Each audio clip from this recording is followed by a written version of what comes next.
Vanakkam Dohadeva and everyone. Wonderful to be with you again. Om Sahana Bhavatu Sahana Bhunaktu Sahaviryam Karavavahai Tejasvinavaditamastu Ma Vinvishavahai. Om Shanti Shanti Shanti.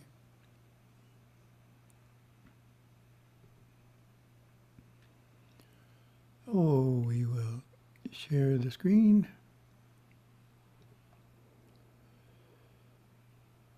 First topic.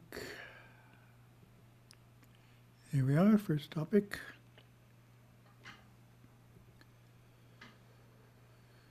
The facets of character building. This is an article by Swami Atmashraddhananda, Hinduism Today, many years ago. He was, among many of his different positions, he was the editor of the magazine in Chennai, Vedanta Kesari.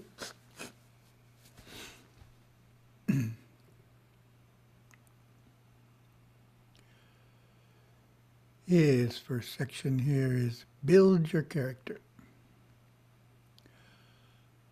A good number of people in today's world do not think this is good advice. Build your character. To substantiate their stand, they cite the examples of a large number of people morally bankrupt and without much of a genuine character who are doing well in life. Such characterless people become their role models, and they think their own lives should be fashioned on these lines. Why should I be playing a different tune when everyone else is dancing to the tune of a dishonest and hypocritical life? They continue to indulge in this line of thinking until they face the consequences of characterlessness or moral bankruptcy themselves. Mostly this happens. So, first question for you. What are the consequences they would face? What do you think Swamiji has in mind for us here?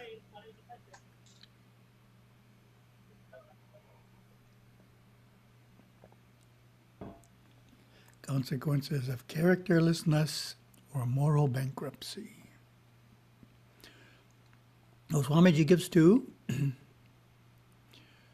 First, when their morally wrong thoughts and actions return to them in some way. For example, when the bridge they were crossing gave way thanks to the dishonest engineers, or the food they ate caused a disease, again due to the unfairness of the trader or the person involved in its production or preparation, or when the doctor prescribes one to undergo avoidable tests from a diagnostic laboratory to which he is associated to make some money, and the innumerable other cases of irresponsibility, dishonesty, and injustice in public and private sphere. Examples can be multiplied several-fold. He's thought that one through. Second, when they have to face these character issues with regard to their family or immediate area of work and life, such as when a son betrays his father, mother, or vice versa. An employer tricks the employee or vice versa. Friend injures a friend, and so on. All instances where the well-known idiom, fence eating up the field, which I'm not familiar with, is in operation are included in it. Shaken up by these harsh facts, they become humble and begin to look for an answer. So those are the two types of consequences Swami sees manifesting from characterlessness and moral bankruptcy. They soon learn, if they are sincere, that one cannot blame others for one's weaknesses. One must accept oneself and try to do better. Character building, hence, is a deeply personal and intimate issue. One cannot sit in a corner with his hands clasped and say, "How does my character matter?" Nor can one escape the consequences of lack of character building for long. Character matters in more than one way, and character building is the perpetual challenge confronting everyone individually and collectively. Oh, another question. What is the relationship between character building and spiritual life? In other words, what happens if you're pursuing spiritual life with a weak character versus what happens if you're pursuing spiritual life with a strong character?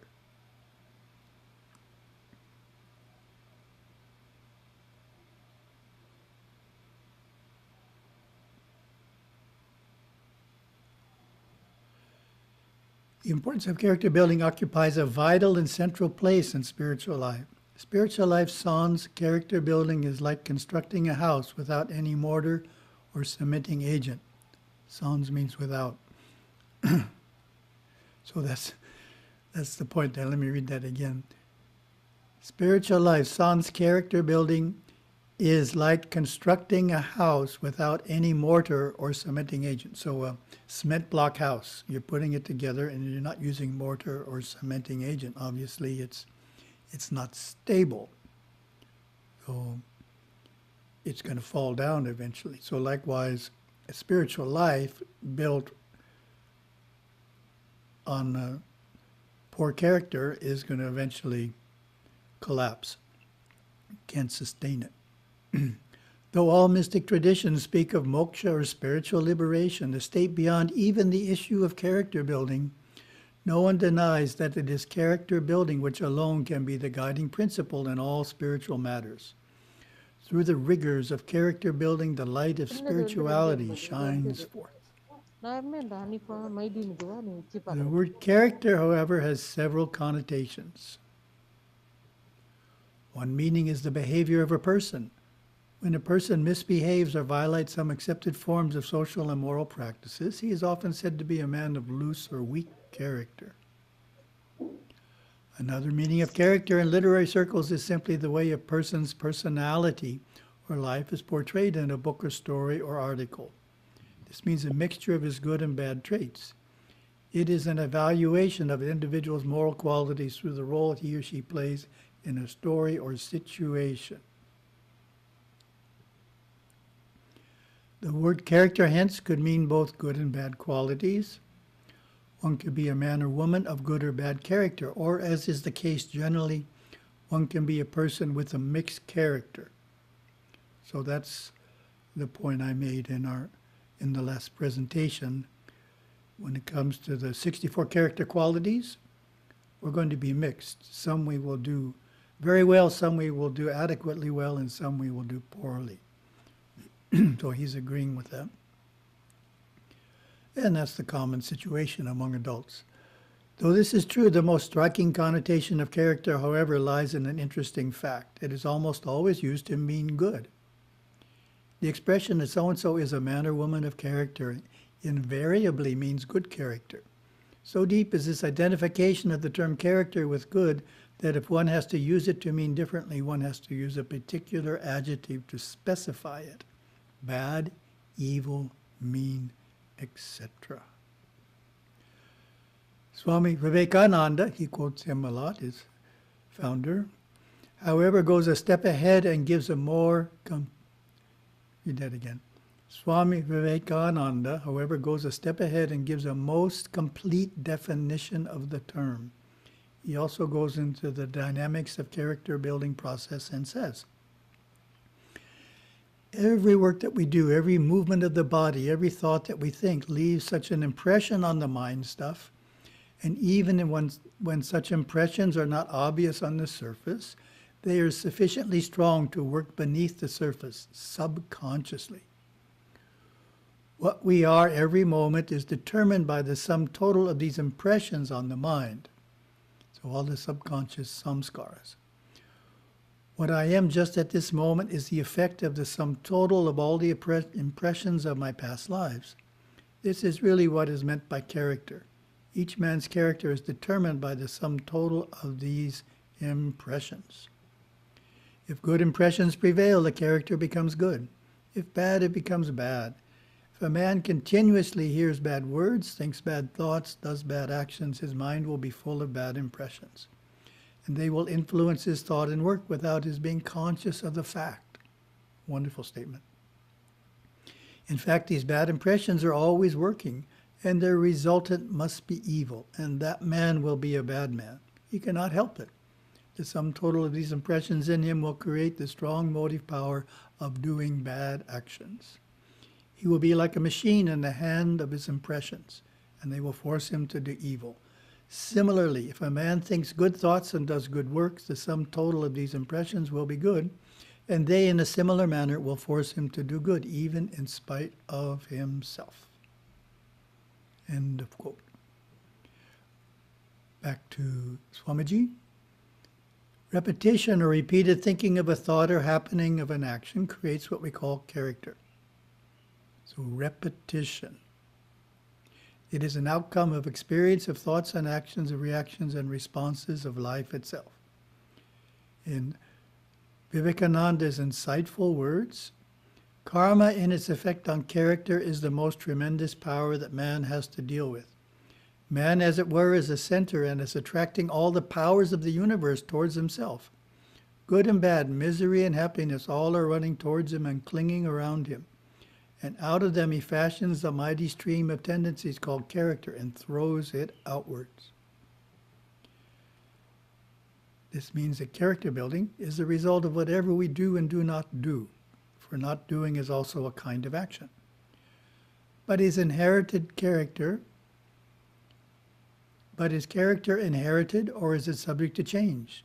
Can one change one's character?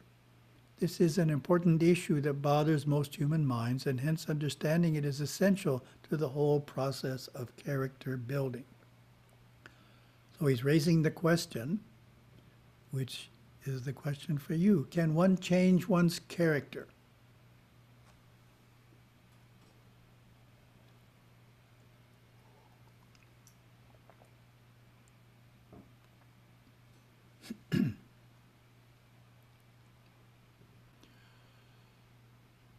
According to Vivekananda, the birth of a person does have a role to play. He said once, one child is born of a divine nature, another of a human, others of lower character. While parentage and formative period of one's life cast an influence on one's character, every human being has an opportunity to change himself. That's a great statement. Every human being has an opportunity to change himself. He can make a choice and can change himself. If it were not so, all spiritual counsels would be meaningless. All scriptures would turn ineffective, and man will remain condemned forever. If past actions have played a role in making our present character, it naturally follows that our future character will be determined by what we do now. Vivekananda Ji explains. Looking back on yourselves from the state of the amoeba to the human being who made all that, your own will, can you deny that it is almighty? That which has made you come up so high can make you go higher still. What you want is character, strengthening of the will. Herein lies, therefore, the secret of character building, strengthening of the will. The will is strengthened through repeated practices. It is akin to muscle building exercises. A man with strong muscles is a man who has exercised his muscles repeatedly. Repetition brings out the potential muscles. It is a process of inside out, of manifesting the perfection that is already within. Moreover, there is no other way to lasting peace and meaning in life except by building character. There are no substitutes. Strengthening the will means training or controlling the senses and the mind and not be controlled by them. Sounds like Gurudeva in the Self-God. We either control the emotions or are controlled by them. So strengthening the will means training or controlling the senses and the mind and not be controlled by them. Kathopanishad speaks of the human personality as a chariot does. Know the Atman to be the master of the chariot, the body the chariot, the buddhi, discriminating faculty, the charioteer, and the mind the reins. The senses, they say, are the horses, the object the roads. A man who has discrimination for his charioteer and holds the reins of the mind firmly reaches the end of the road. And that is the supreme position of all-pervading consciousness, Vishnu. The secret of character building lies in training the mind. Let us recall the well-known passage about character building: sow a thought, reap an action. Sow an action, reap a habit. Sow a habit, reap your character. Sow character and reap your destiny, which is what we all want to do. The whole process, as is evident from this, begins with when we sow a thought. The problem and the solution to it lies with our thoughts, or to be more precise, with our willpower. It is the will which needs to be trained. To this, one should become the master of the chariot, instead of becoming a slave to the horses, the senses, and the reins, mind or thought. This is an inner training wherein the charioteer, buddhi, has to be strengthened and re-educated. It has to learn to control the senses and the mind and not be controlled by them. Says Vivekananda Ji, he who has succeeded in attaching or detaching his mind to or from the centers at will has succeeded in pratyahara, which means gathering towards, checking the outgoing powers of the mind, freeing it from the thraldom of the senses. When we can do this, we shall really possess character. So he's showing how basic yoga relates to character and the ability to direct our energy inward and detach it from thoughts and senses. Let us look at character building from the viewpoint of spiritual life, where meditation plays a central role.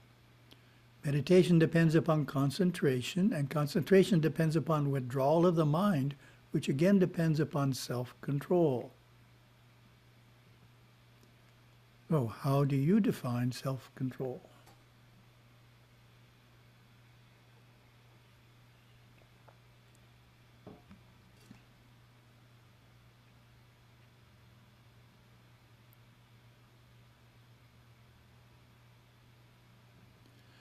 Self-control, which signifies mastery over the mind and the senses, is therefore the secret of all success in meditation and also of mastering the character-building process. So he's defining self-control as mastery over the mind, meaning our thinking, and the senses.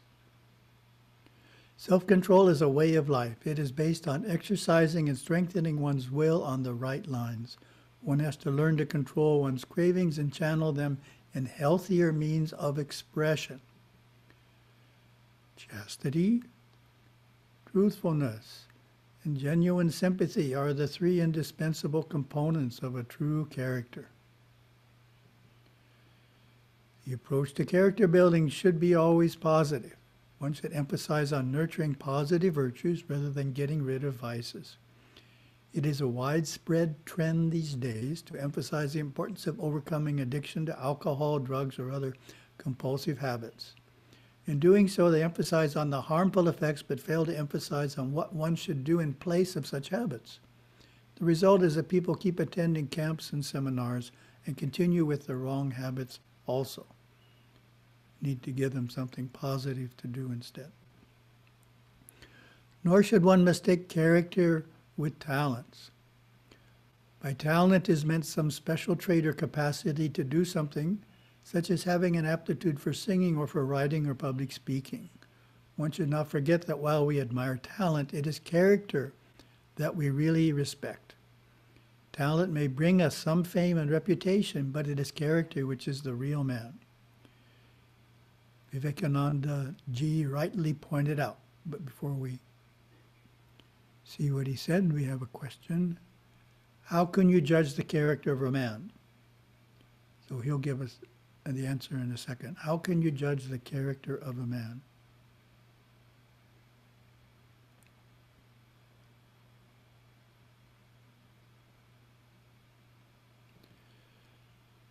Vivekananda Ji, if you really want to judge of the character of a man, look not at his great performances.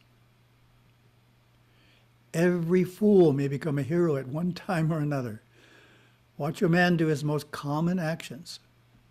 That's his answer there. Watch a man do his most common actions. Those are indeed the things which will tell you the real character of a man. Great occasions rouse even the lowest of human beings to some kind of greatness. But he alone is the really great man whose character is great always, the same wherever he be. Nicely said. One of the greatest helps in character building consists in living with the men of character, so good company. If one is fortunate enough to find the company of a man of character, one finds subtle changes taking place in one's own character. For company has a profound impact on the type of character one develops. More than what we are asked to do, it is the example of people with whom we live or admire that affects us most. Sometimes we are not that fortunate. In that case, reading and deep thinking over the lives and teachings of such men of character is of much help. One should surround one's mental atmosphere with holy and inspiring thoughts. Since we become what we admire, we should choose our objects of admiration and adoration with care. To conclude, character building is the way to spiritual growth and is also the fruit of all spiritual realization. It is foundation of true education also. To restrict education to acquisition of knowledge or mere degrees, as is the case many times, is to not get educated at all.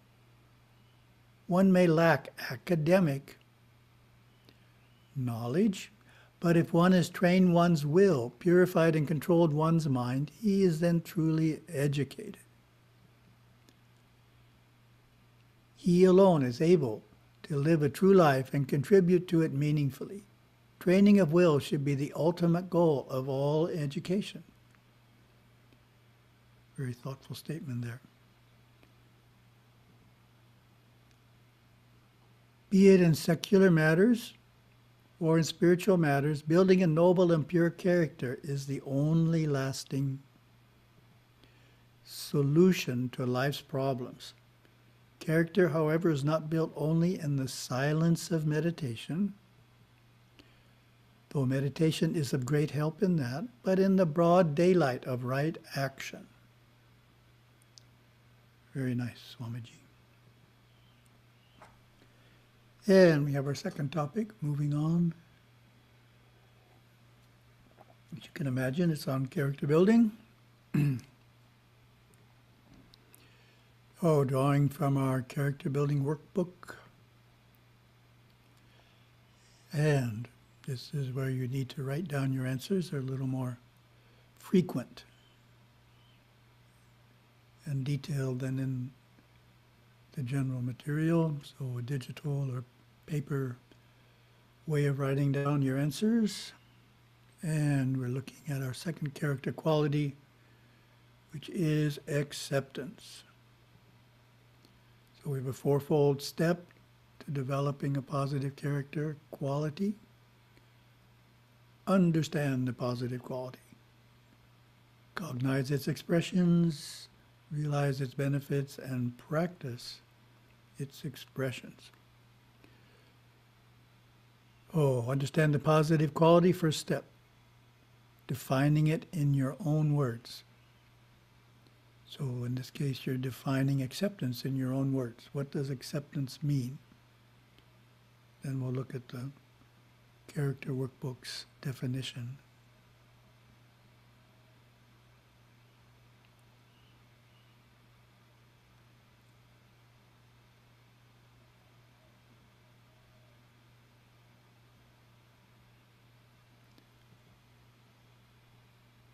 Acceptance is an openness to outcomes that are not what we would prefer.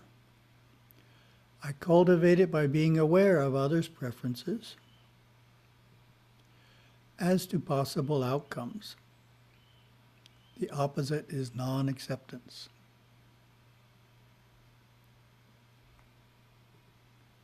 Gurudev explained, One of the great spiritual powers that people can have is to accept things as they are. That forestalls impatience and intolerance.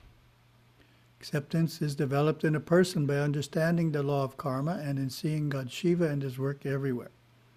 Accepting the perfection of the timing of the creation, preservation, and absorption of the entire universe. Then we have a quote on the family. One of the lines is acceptance here. Holding the family together can be summed up in one word, love. Love is understanding. Love is acceptance. Love is making somebody feel good about his experience, whether the experience is a good one or not. Love is giving the assurance that there is no need to keep secrets, no matter what has happened. Love is wanting to be with members of the family.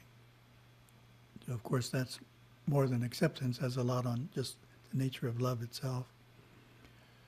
Second step, cognize its expressions. So for you, list 2 or more thoughts, words, attitudes, and behaviors that are representative of people who possess that positive quality. Then make a parallel list for the opposite trait, non-acceptance.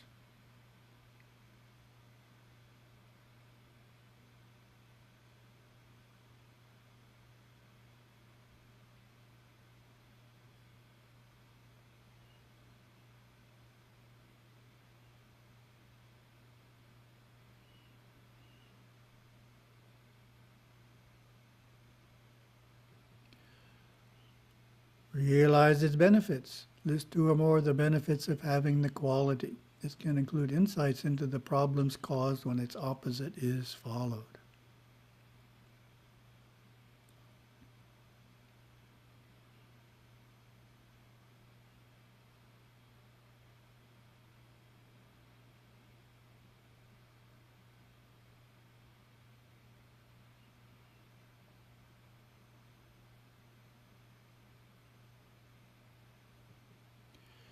In Dancing with Shiva, Shloka 3, Gurudeva talks about acceptance in terms of dancing with Shiva.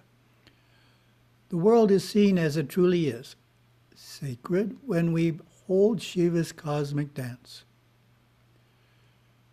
When we behold Shiva's cosmic dance. Everything in the universe, all that we see, hear, and imagine is movement.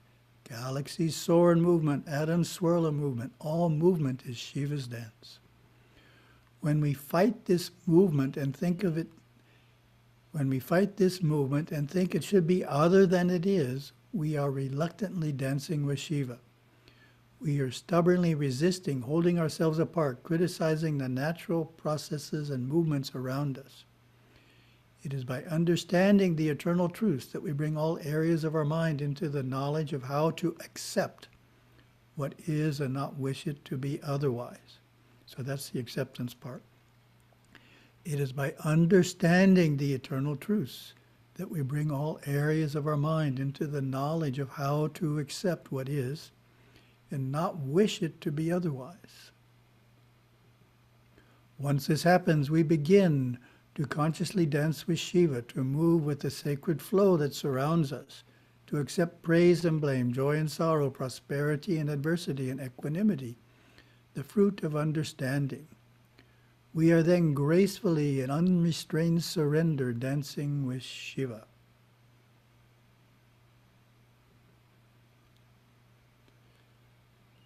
So practicing its expressions. We'll read the assignment here. Gives some useful ideas. For the next 2 weeks, when experiencing situations that do not work out as you had hoped, find ways to let go of your expectations and accept the actual outcome.